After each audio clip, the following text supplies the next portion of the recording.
Igreja Presbiteriana Unida de São Paulo, há mais de 100 anos, fazendo a diferença na cidade de São Paulo e levando o amor e a palavra de Deus para as pessoas com o objetivo de transformar vidas. É uma igreja onde, essencialmente, a palavra de Deus é pregada e busca-se a prática da mesma.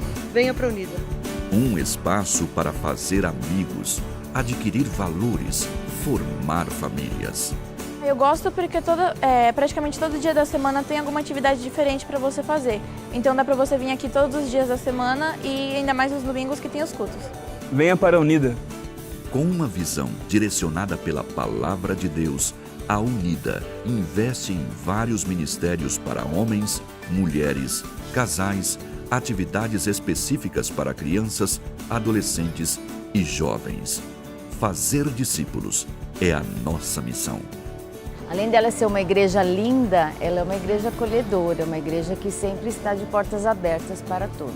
Venha pra Unida! Venha fazer parte da família da Unida.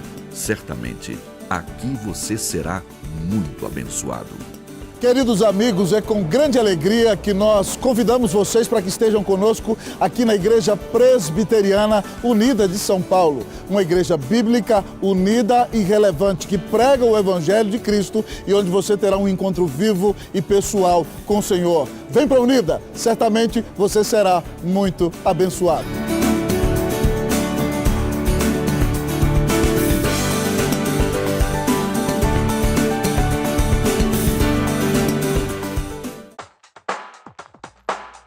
A APECOM e a Igreja Presbiteriana Unida de São Paulo apresentam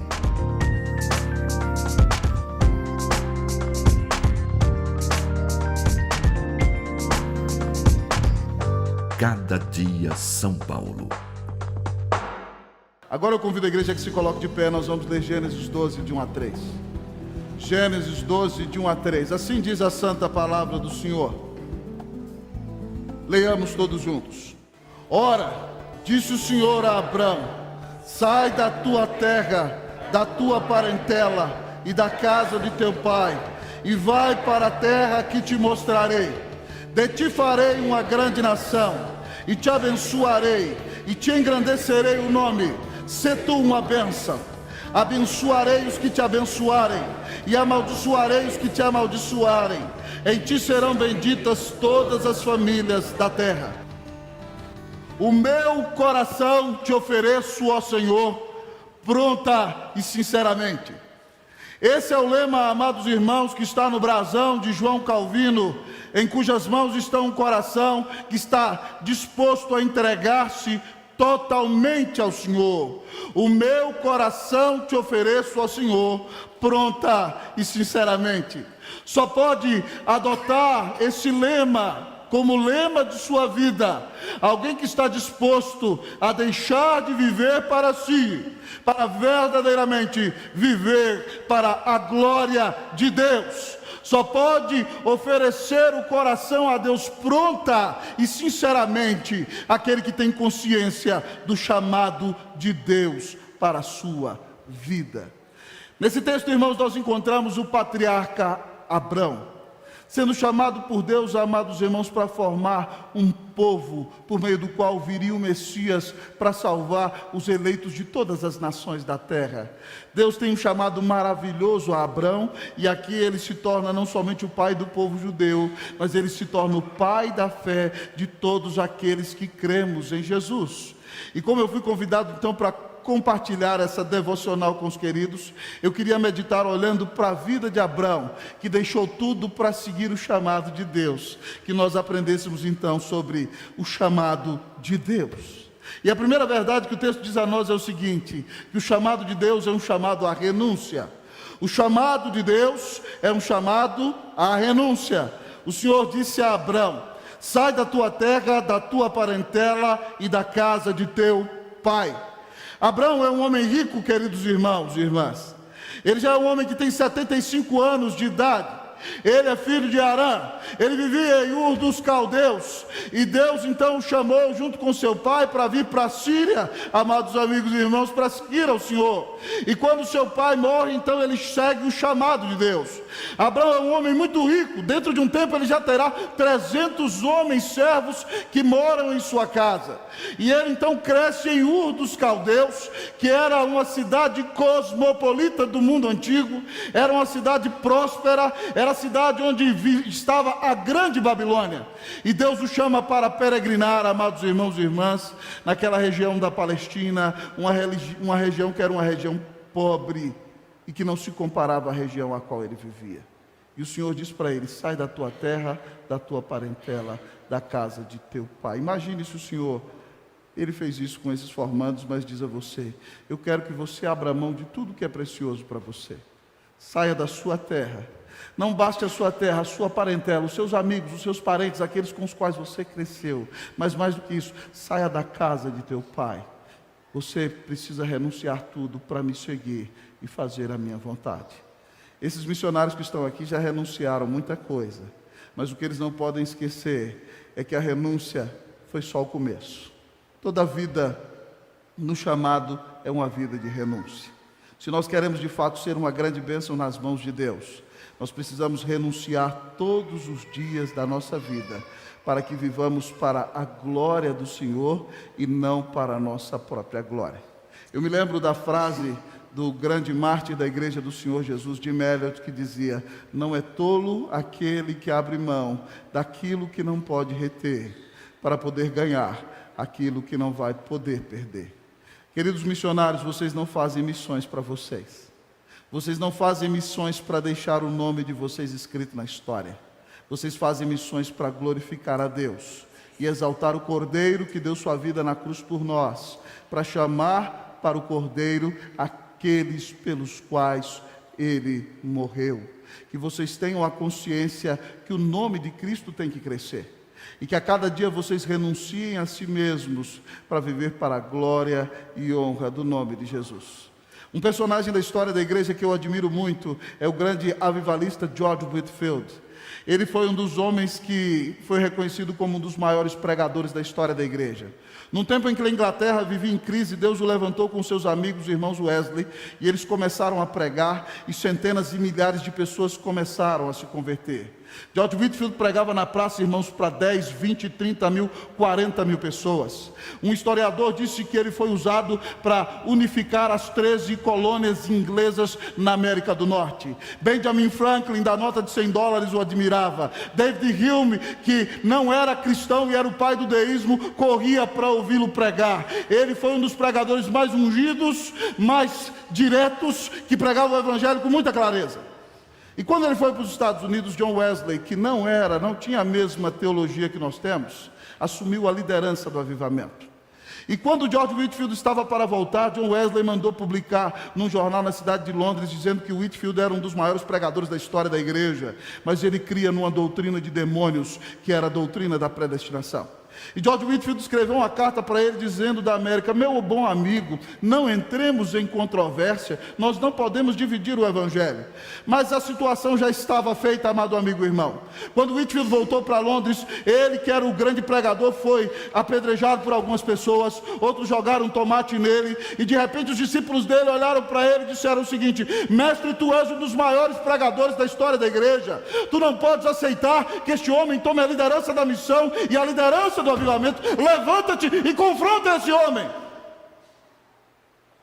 E o que George Whitefield disse, irmãos, marca meu coração, e eu espero que marque a vida de vocês. Ele disse o seguinte: morra para sempre o nome de George Whitefield, viva para sempre o nome de Jesus Cristo. Morra para sempre o nome de George Whitefield, viva para sempre o nome de Jesus Cristo. Eu quero ser o servo de todos. Seguir o chamado de Deus é morrer para si todos os dias, irmãos. É renunciar ao mundo, é renunciar ao pecado, é renunciar à soberba, é renunciar ao orgulho, é renunciar à sua própria glória, é estar disposto a dar a vida por amor daquele que deu a vida na cruz por vocês. Que não haja limites para renunciar, e que vocês saibam que estão fazendo tudo o que estão fazendo porque amam a Jesus, e o sacrifício dele vale a pena dar a vida pelo Senhor. O chamado de Deus é um chamado à renúncia. Que tal como esses missionários que já estão renunciando, você que aqui está, esteja disposto a abrir mão da sua comodidade, esteja disposto a abrir mão da glória nesse mundo, esteja disposto a abrir mão de falsos deuses que dominam o seu coração, e que você viva de fato para Jesus, porque nunca ninguém te amou como esse Salvador maravilhoso que deu a vida na cruz para pagar os teus pecados. Que nós renunciamos tudo por amor do nome do Senhor. Mas o chamado de Deus não é só um chamado à renúncia. Eu tenho que ser breve, por isso quero ser objetivo e sucinto. Ele é um chamado à confiança. O chamado de Deus não é só um chamado à renúncia, é um chamado à confiança. Deus faz várias promessas para Abraão quando chama. Deus diz para ele: sai da tua terra, da tua parentela, da casa de teu pai, vai para o lugar que eu te mostrarei. Quando você abre mão, amado irmão, da sua vida e do seu projeto pessoal, para submeter a sua vida ao senhorio de Cristo, o Senhor promete dirigir a sua vida.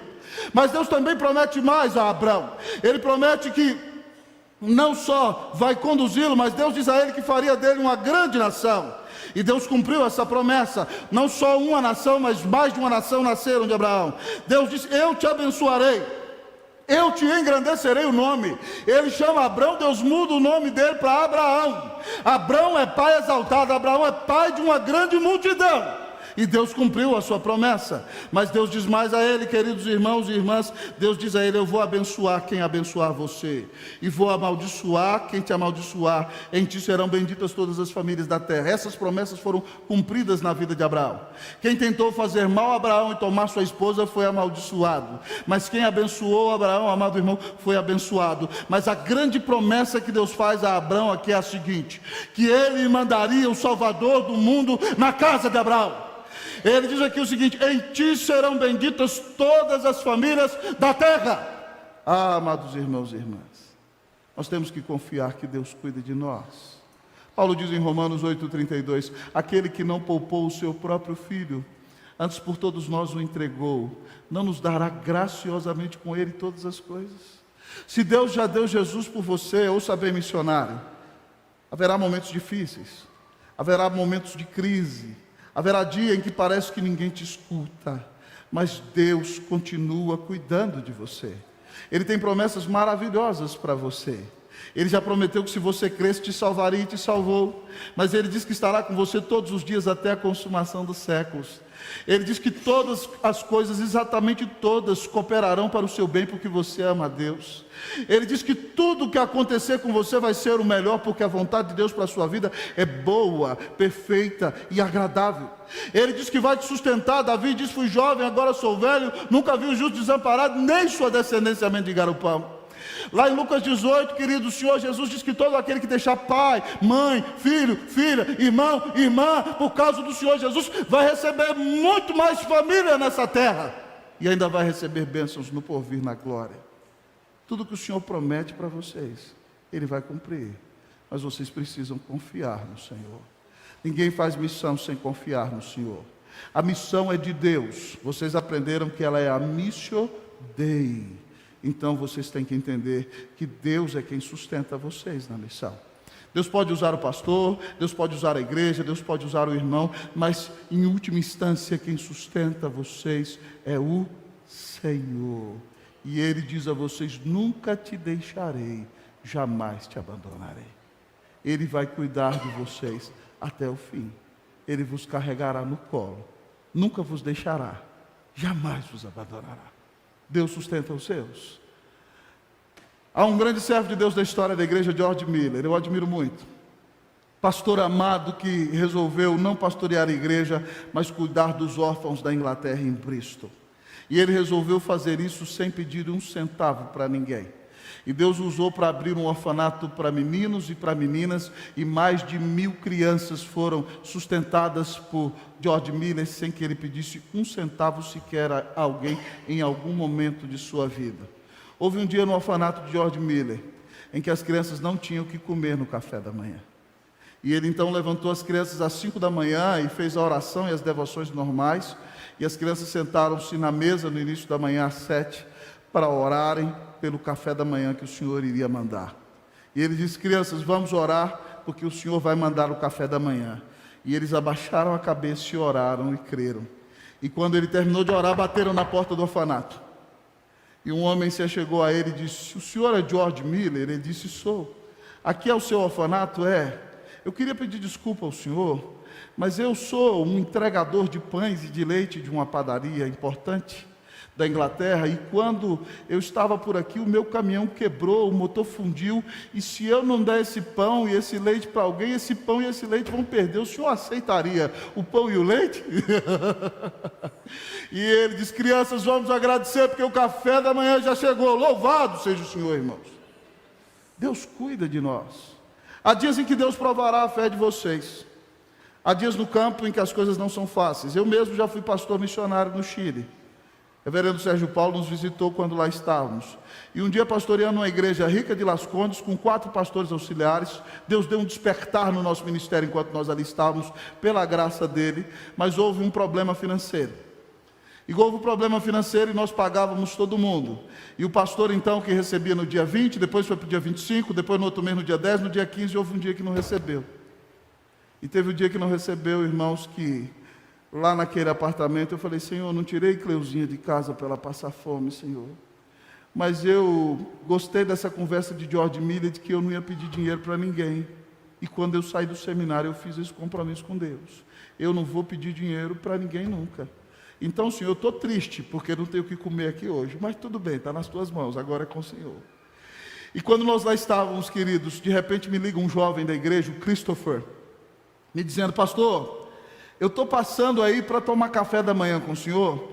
E ele era noivo de uma moça que era filho de um coronel chileno, que era minha ovelha, Coronel Valentim Segura. E ele tinha passado num concurso e tinha ido para a ONU em Nova York. E aí então o Christopher tinha ido visitar a noiva um mês antes. E um mês antes o sogro dele tinha mandado um cartão postal para mim. Quem é jovem não sabe nem o que é cartão postal, né? Mas tinha mandado um cartão postal para mim, presbítero Azul, lá de Nova York. E isso passou um mês e o Christopher não entregou. Aí ele ligou para mim assim, falou: reverendo, eu vou ir tomar o café da manhã. Eu falei: ô Cleusa, logo hoje que o pão está acabando, o leite está acabando tudo. Eu falei: vem menino, né? E ele passou lá em casa. E nós tomamos o café. E quando ele saiu lá de casa, irmãos, ele me deu o cartão. E eu sou um pecador miserável. Eu virei para minha mulher e falei assim, chateado, né? Pelo menos um cartão a gente recebe. Ô Jesus, obrigado porque o Senhor me perdoa. Né? Quando eu abri o cartão, irmãos, caíram $100 assim, pá, em cima da mesa. E eu caí de joelhos chorando. Falei: mulher, vem cá. Quem cuida da gente é o Senhor. Quem nos sustenta é Deus. Cada um desses missionários aqui tem milhares de histórias sobre isso. Deus vai cuidar de vocês. Ele vai carregar vocês no colo. Então, quando chegar a hora da prova, não se desesperem. O Senhor está no controle. Ele está provando a fé de vocês. Ele é quem está chamando vocês. Ele é quem vai cuidar de vocês. Creiam nele, confiem nele. Ele diz: nunca vos deixarei, jamais vos abandonarei. O chamado de Deus é um chamado à confiança. Anunciem o Cordeiro que morreu por vocês na cruz. Mas em último lugar, nessa noite, ao olhar para esse texto da palavra, nós aprendemos que o chamado de Deus, além de ser um chamado à renúncia e um chamado à confiança, é um chamado à missão. O chamado de Deus é um chamado à missão. Deus dá um mandato a Abraão no versículo 2. Sê tu uma bênção. Sê tu uma bênção. O lema da missão de Abraão era missão abençoar. Significa, irmãos, que onde Abraão chegasse, a bênção de Deus tinha que se manifestar. E quando ele sai de Ur, ele sai com esse intuito, porque quando ele chega em um lugar, a primeira coisa que ele faz é edificar sua tenda, depois edifica um altar e abre um poço. E onde ele chega então, ele é profeta de Deus, representa a Deus, e as pessoas o respeitam como homem de Deus. Mas ele que foi chamado para abençoar, algumas vezes tropeçou. Houve dias em que ele não abençoou sua esposa e a entregou na mão de outros com medo de morrer. Abrão, esse santo varão de Deus, foi escoltado para fora do Egito, porque creu em Deus para abandonar tudo, mas não creu que Deus protegeria a sua vida. E Deus foi tratando o patriarca no caminho, mas no clímax da sua vida, depois que recebe Isaac, que era o desejado do seu coração, lá em cima, amados irmãos, daquele Monte Moriá, ele está disposto a degolar seu filho, porque crê que Deus tem poder de dar seu filho outra vez a ele. Então, amados irmãos, Deus provê um cordeiro que morre no lugar de Isaac. E Abraão é um paradigma para nós de um homem que crê e abençoou o mundo. E ele abençoou o mundo por meio do seu descendente, que é Jesus. Nós, como filhos de Abraão e filhos de Deus, vamos abençoar o mundo pregando o Evangelho a toda criatura. O seu chamado é ser uma bênção. E para ser uma bênção você tem que fazer discípulos de todas as nações. O seu chamado é ser uma bênção. E para ser uma bênção você tem que ouvir Jesus dizer: mas recebereis poder ao descer sobre vós o Espírito Santo, e sereis minhas testemunhas em Jerusalém, em toda a Judeia, em Samaria e até os confins da terra. Nós somos evangelistas, nós somos discipuladores, nós somos testemunhas de Jesus. E temos que ser bênção aqui, ali e além. Amados irmãos e irmãs, nós temos que pregar o Evangelho. É claro que cada um no seu contexto vai estabelecer as determinadas pontes culturais, vai estudar a cultura, vai entender a melhor maneira de comunicar o Evangelho, estabelecendo a devida ponte de contato. Mas nunca se esqueça que o Senhor está te mandando para onde está te mandando, para que você fale de Jesus, para que você pregue o Evangelho, para que você apresente o Salvador. Algum tempo atrás eu li um livro, irmãos, que contava a história de um missionário na Libéria.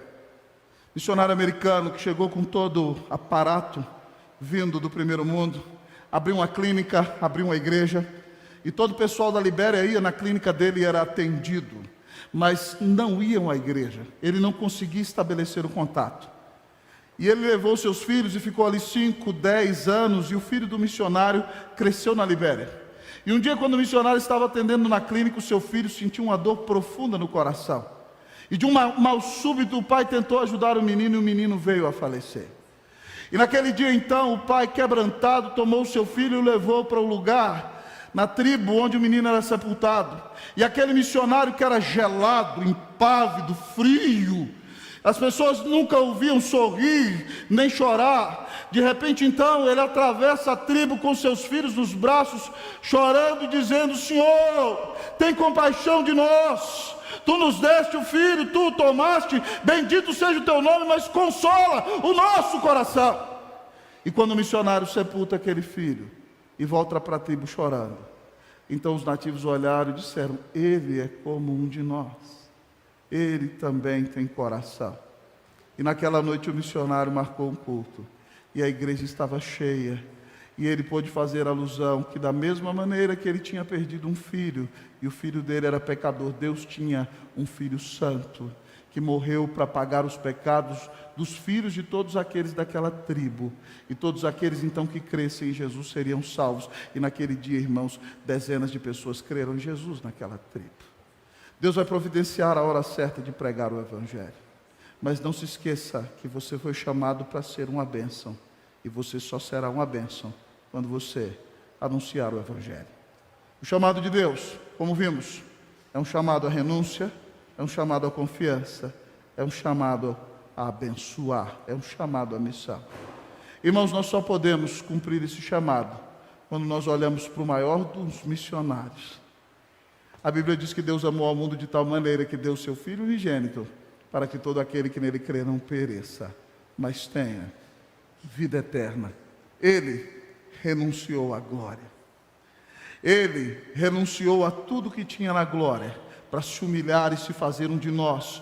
Vestiu-se de nossa pele, caminhou em nossas estradas poeirentas, comeu nossa comida, falou nossos idiomas, nos tolerou como pecadores ao seu lado. Ele renunciou, sim, ele renunciou. Ele se confiou aos cuidados do Pai. Ele não usou para si as prerrogativas de segunda pessoa da Trindade, mas quando esteve no mundo foi totalmente dependente do Espírito Santo, confiando no cuidado de Deus. E ele, querido amigo e irmão, para salvar todos os eleitos de todos os rincões da terra, no auge de sua vida adulta, foi cravado na cruz do Monte da Caveira e gritava ali: Eli, Eli, lama sabachthani, Deus meu, por que me desamparaste? Foi desamparado Jesus naquela cruz, para que os escolhidos de Deus de todas as nações da terra pudessem receber de graça a salvação pela fé do Senhor Jesus. Quando ele disse: está consumado, o véu do santuário se rasgou e a presença de Deus foi democratizada para gente de toda raça, de toda tribo, de cada língua, de cada nação. E é por isso que vocês podem ir chamar para o Cordeiro aquele pelos quais ele morreu. Olhem para Jesus. Ele é vosso Salvador. Ele é vosso Senhor. Ele sempre estará convosco. Que Deus vos abençoe no cumprimento da missão, hoje e para sempre. Amém.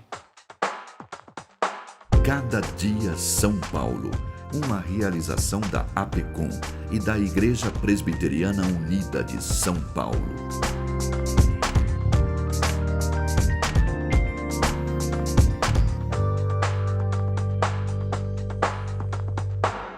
O programa Cada Dia São Paulo tem chegado a milhares de lares. E você pode nos ajudar a alcançar muito mais pessoas com a mensagem de Cristo. Seja um parceiro em missão do nosso programa. Deposite sua oferta no Banco do Brasil, agência 1191, dígito 6, conta 37038, dígito X. Agência Presbiteriana de Evangelização e Comunicação. Venha você também ser um parceiro na evangelização do Brasil.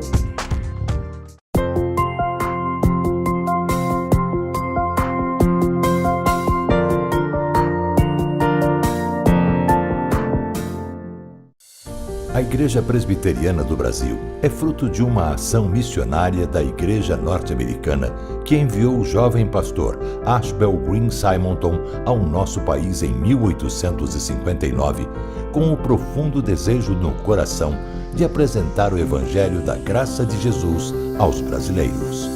Ao longo desses 160 anos de história, o ideal missionário tem se tornado realidade. E a partir do seu compromisso com a integridade bíblica em uma perspectiva teológica reformada e com o propósito de fazer a diferença na sociedade, a IPB tem sido um instrumento usado por Deus para alcançar e transformar a vida de milhares de pessoas no Brasil e no mundo. A Igreja Presbiteriana em cada cidade, com suas escolas, hospitais, projetos sociais e missionários, cumpre a sua missão visando a glória de Deus. Igreja Presbiteriana, há 160 anos evangelizando o Brasil.